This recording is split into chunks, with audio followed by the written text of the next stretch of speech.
नमस्कार। आप देख रहे हैं एएसआर न्यूज और आज हम बात कर रहे हैं पटना के बेउर जेल में। हालांकि बेउर जेल बिहार का सबसे बड़ा जेल है और यहाँ पर माओवादी नेता प्रमोद मिश्रा साल 2023 से ही सेल में बंद हैं। पिछले 26 जनवरी से वो आमरण अनशन पर चल रहे हैं और आमरण अनशन पर चलने के कारण उनके जो परिजन हैं वो काफी चिंतित हैं। किन वजहों से वो आमरण अनशन पर हैं और कैसे उनका स्वास्थ्य जो है लगातार गिर रहा है, इन सभी पहलुओं पर हम बातचीत करेंगे और जानने की कोशिश करेंगे कि आखिरकार उनकी डिमांड क्या है। उनके पुत्र इस वक्त हमारे साथ मौजूद हैं। सबसे पहले अपना परिचय बता दीजिए, क्या नाम हुआ आपका? सुचित मिश्रा। सुचित मिश्रा जी हैं। मिश्रा जी, आपके पिताजी जेल में बंद हैं, सेल में रखा गया उनको जी। और 2023 से एक लंबा अरसा हो गया है जेल में बंद हैं। आमरण अनशन पर चले गए हैं। 74 साल उनकी उम्र है। उनके स्वास्थ्य के लिए तो सही नहीं है, लगता है आपको? बिल्कुल नहीं। तो क्यों चले गए हैं आमरण अनशन पर, वजह क्या है? एक्चुअली हमारे पिताजी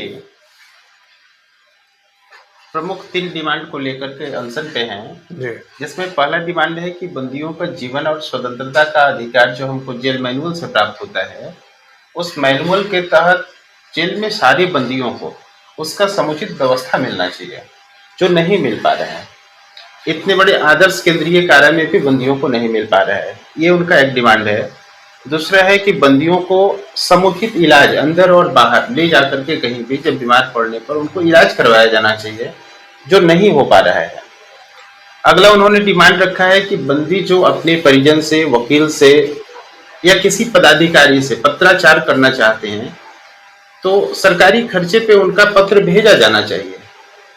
जब बंदी अपनी बात को रखेंगे तभी तो सुना जाएगा, उनका सही न्याय मिल पाएगा। अच्छा। जो जेल में उनके पत्रों को रोक लिया जाता है, नहीं भेजा जाता है। अच्छा। हमारे पिताजी प्रधानमंत्री को पत्र लिखे हैं, रांची एनआईए कोर्ट को पत्र लिखे हैं, पटना एनआईए कोर्ट को पत्र लिखे हैं। वो पत्र जेल क्या समय समय पर लिखते रहते हैं वो? जी। अच्छा। अपनी जरूरत के हिसाब से वो लिखते हैं, जो उनको लगता है कि हमको इस समय कोर्ट को रखना चाहिए बात, वो देते हैं, लेकिन जेल से नहीं भेजा जाता है। तो ये आप मानते हैं कि ये मौलिक स्वतंत्रता का हनन है? बिल्कुल। बंदी अपनी बात जब रखेगा नहीं तो प्रशासन तो अपनी कोई भी अपने सिस्टम से लगा करके अब कितने दिन तक रखेंगे? तो क्या जेल के अंदर कुछ अव्यवस्था है, इसको लेकर वो ध्यान आकृष्ट करना चाहते हैं न्यायालय का या सिस्टम का?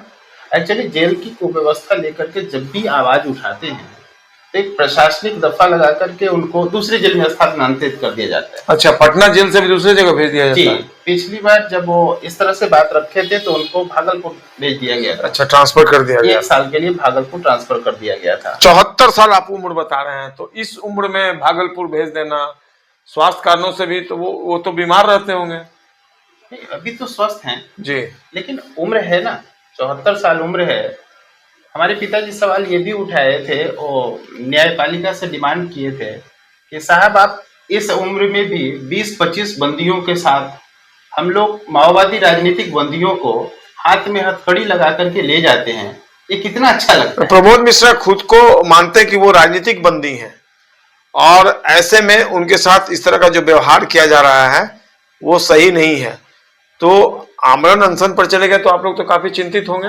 जी बिल्कुल चिंता है। हम प्रशासन से, सरकार से और जुडिशियरी से भी डिमांड करते हैं कि उनकी बातों को जितना जल्दी हो सके सुना जाए और उनको आमरण अनशन से छुड़वाया जाए। तो बिल्कुल डिमांड है सरकार से, प्रशासन में बैठे लोगों से कि जो प्रमोद मिश्रा फिलहाल आमरण अनशन पर हैं, उनके आंसर जो उनका आमरण अनशन है उनको तुड़वाया जाए। निश्चित तौर पर हम इस मामले में कोशिश करते हैं बेउर जेल के अधीक्षक से बात करने की कि वो कितने गंभीर हैं इस मामले को लेकर। अगर वो हमारा फोन पिक करते हैं तो हमने कॉल लगाया है। हाँ संजय जी, नमस्कार। हाँ ये कह रहे हैं कि आपके यहाँ प्रमोद मिश्रा जी जो माओवादी नेता हैं वो आमरण अनशन पर चल रहे हैं क्या 26 जनवरी से? ऐसा तो नहीं है, आज भी हम ये लिए है, पूछे हैं, ऐसा नहीं सर, नॉर्मल है। नहीं, उनके पुत्र हैं, बेटे हैं सुचित्र मिश्रा। हाँ है। तो वो बता रहे हैं कि पिताजी 26 जनवरी से आमरण अनशन पर चल रहे हैं। नहीं, नॉर्मल है, आज भी आके मुलाकात करके गया। अगर अनशन पर होते तो मुलाकात नहीं करने आते, तो मुलाकात करके गया। बच्चों से दूसरी पे जी। तो मतलब जो खाना वाना है वो ले रहे हैं वो? हाँ, हम लोग खाना सब कुछ दे रहे हैं अच्छा उनके अच्छा। इसमें। जी ठीक है। हम लोगों ने डॉक्टर से कल जांच भी करवाया है, मतलब नॉर्मल सबका चेकिंग हो रहा है, जांच हो रहा है, तो उनका भी जांच सब कुछ सारा चीज पैरामीटर नॉर्मल। जी अच्छा अच्छा। कुछ उनकी डिमांड है क्या, कुछ कुछ चाहते हैं? एक्चुअली क्या होता है, वो जब भी होता है उनका डिमांड तो होगा ही, क्योंकि वो व्यवस्था के विरुद्ध ही सोच के बोलते हैं वो लोग। कभी अच्छा। भी आपकी व्यवस्था के अनुकूल नहीं न बात करेंगे, प्रासंगिकता को बनाए रखने के लिए जी, आपकी व्यवस्था के प्रतिकूल ही बोलेंगे। अच्छा ठीक है, धन्यवाद। तो ठीक क्योंकि वो ठीक ठीक ओके। तो बिल्कुल ये बेऊर जेल के अधीक्षक थे जिनसे हमने बात की, और प्रमोद मिश्रा जी के पुत्र हैं, उनके सामने उनसे बात हुई और वो बता रहे हैं कि आमरण अनशन पर वो नहीं बैठा। अच्छा, आपने तो सुन लिया। आज मैं अपने पिताजी से मिल करके आ रहा हूँ। अच्छा, वो आज तीसरे दिन आमरण अनशन पे हैं। तो ये अधीक्षक साहब ऐसे बोल रहे हैं? अजीब सी बात है, ये विडंबना है कि जो वहाँ के पदाधिकारी हैं उनको ये पता नहीं है कि कौन बंदी आमरण अनशन पे है। ये तो अजीब सी बात है। मैं अपने पिताजी से मिल करके आ रहा हूँ, मैं झूठ नहीं बोल सकता हूँ। तो बिल्कुल विडंबना पूर्ण स्थिति मानते हैं उनके पुत्र जो है। आपको वो पहचानते भी हैं? मैंने बोला उनके पुत्र आए हुए हैं, तो बोले कि हाँ सुचित मिश्रा जी बिल्कुल मैं जानता हूँ, और वो डिनाई कर रहे हैं। तो ऐसे में अगर वो 3 दिन से 26 ये कोर्ट का कागज है जी, जिन्होंने कोर्ट भी इसमें संज्ञान लिया है।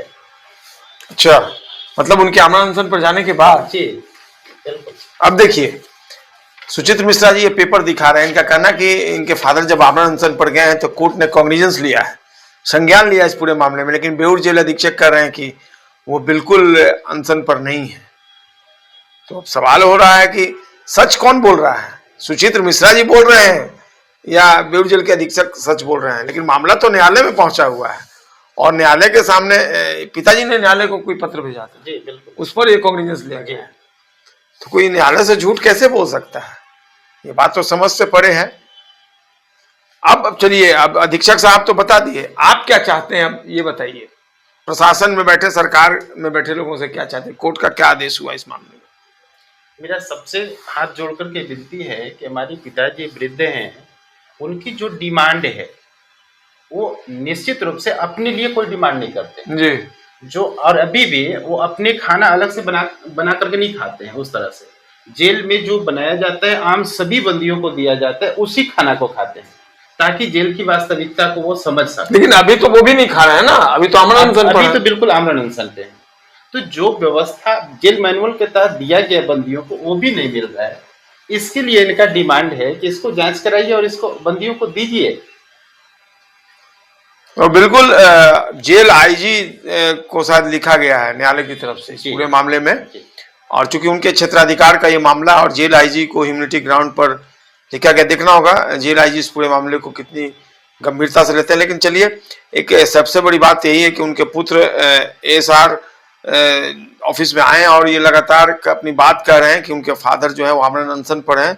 भले ही जेल प्रशासन जो है इसे कह रहा हो कि नहीं ये सच नहीं है, सच तो यही है कि वो अन्य कैदियों की तरह वो भोजन ग्रहण कर रहे हैं, और उनके स्वास्थ्य का परीक्षण भी किया गया है, सब कुछ ठीक ठाक चल रहा है। लेकिन उनके पुत्र खुद बगल में खड़े हैं जिन्हें जिला अधीक्षक भी जानते हैं। बहरहाल हम तो यही चाहेंगे कि इस पूरे मामले में जो न्यायालय का आदेश आया है, जेल आईजी को न्यायालय ने अपनी तरफ से कहा है कि इस पूरे मामले को गंभीरता से लेते हुए इस पर उचित कदम उठाया जाए, ताकि प्रमोद मिश्रा जो एक बुजुर्ग राजनीतिक कैदी खुद को बताते हैं, उनका स्वास्थ्य जो है वो बेहतर हो सके और वो सामान्य जीवन जो है वो बसर कर सके। प्रमोद मिश्रा जी जब आमरण अनशन पर बैठने वाले थे 26 जनवरी से, उसके पहले ही उन्होंने बेऊर जेल प्रशासन को एक पत्र लिखा था, और वो पत्र हमारे पास भी है, और इसमें तमाम लोगों को उन्होंने इसकी कॉपी जो है, प्रतिलिपि जो है भेजी है, और उसमें राष्ट्रपति महोदया, प्रधानमंत्री महोदय, माननीय अध्यक्ष महोदय राष्ट्रीय मानवाधिकार आयोग, माननीय मुख्य न्यायाधीश महोदय सर्वोच्च न्यायालय, महामहिम राज्यपाल महोदय, माननीय मुख्यमंत्री महोदय, माननीय मुख्य न्यायाधीश महोदय पटना उच्च न्यायालय, गृह सचिव महोदय पटना, श्रीमान कारा महानिरीक्षक महोदय पटना, माननीय अध्यक्ष महोदय बिहार राज्य मानवाधिकार आयोग, तमाम लोगों को उन्होंने पत्र के माध्यम से सूचित किया है। और बहरहाल लेकिन देख लीजिए स्थिति, जो बेऊर जेल अधीक्षक हैं वो कहीं नहीं रहे कि वो आमरण अनशन पर बैठे हुए हैं, लेकिन उनके पुत्र जो हैं वो आकर अपनी सच्चाई बयां कर रहे हैं। अब इस पूरे मामले में देखना होगा कोर्ट का जो आदेश आया है और उन्होंने इंडोर्स किया है, सिविल कोर्ट की तरफ से ये गया है पटना जेल आईजी को, और जेल आईजी इस पूरे मामले में अब क्या कदम उठाते हैं। पूरे परिवार की नज़र उस जेल आईजी के कदम पर होगी कि जेल आईजी जो है वो आखिरकार क्या स्टेप लेते हैं, ताकि उनके बुजुर्ग पिता सुचित मिश्रा चाहते हैं कि उनके पिता बुजुर्ग हैं, 74 साल के हैं, और अगर वो आमरण अनशन पर लगातार बैठते हैं तो ऐसे में उनकी तबीयत नासाज होगी, बिगड़ जाएगी, तो समय रहते वो उन जो स्टेप है वो लिया जाए। एक चीज और है, उन्होंने क्या कि देहदान की चर्चा की है इसमें। देहदान में क्या कहा, देहदान क्यों, मतलब आमरण अनशन पर तो कुछ भी हो सकती है घटना, इसलिए उन्होंने लिख दिया। क्या कुछ भी घटना हो तो मेरा शरीर का जो हिस्सा है, प्रत्येक हिस्सा जो जरूरतमंदों को काम आ सकता है, अच्छा, उन्होंने दान किया है कि मेरे शरीर का जो भी हिस्सा बचेगा, जो जरूरत अंग डोनेट करना चाहते हैं, डोनेट करना चाहते हैं। मतलब वो अब समझ सकते हैं कि एक पिता अपने पुत्र जो अपने पिता के बारे में बता रहे हैं तो क्या मनोदशा होगी, ये समझना मुश्किल नहीं है। अब देखना होगा प्रशासन के लोग इस पर किस तरीके का स्टेप लेते हैं, क्योंकि प्राइमा फेसी जो जेल अधीक्षक से बात हुई तो उन्होंने तो डिनाई कर दिया कि वो अनशन पढ़े ही नहीं, लेकिन जो पत्र है उसमें साफ तौर पर है कि 26 जनवरी से मैं आमरण अनशन पर रहूंगा। तमाम बातें जो हैं वो अपनी जगह कायम है।